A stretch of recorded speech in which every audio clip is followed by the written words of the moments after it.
Good morning, insurance liabilities, and here are today's announcements. The JROTC will be holding a pancake breakfast this Friday before homeroom.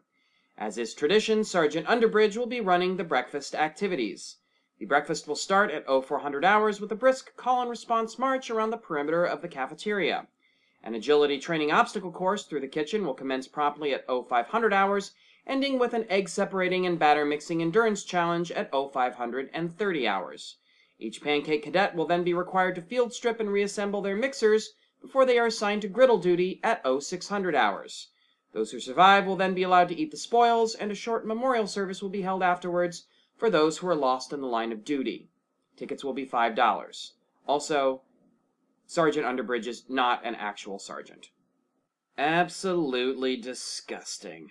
Earth Science teacher Mr. Bickerman will have a sign-up sheet in his classroom until the end of the day tomorrow for this year's Habitat for Humanity project.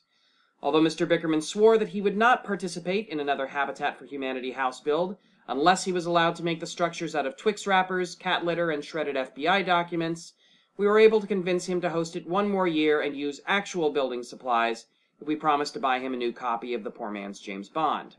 Despite Mr. Bickerman's own lenient views on what permanent shelters can and cannot be constructed from, the following is a list of materials that you are not allowed to use if you participate in Habitat for Humanity this year.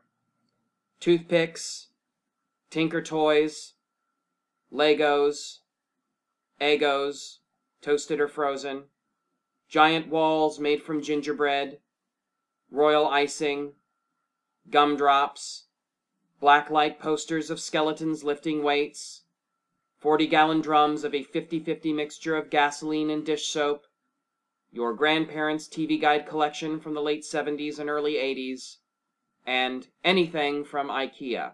The lunch menu today includes, but is not limited to, Slim Jim Carpaccio, paving stone dumplings, cream of backwash soup, bronchial pâté, pocket lint and loose thread antipasto, and moist towelette gelato.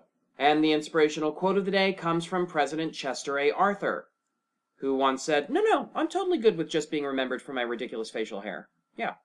Where do I sign? That is all.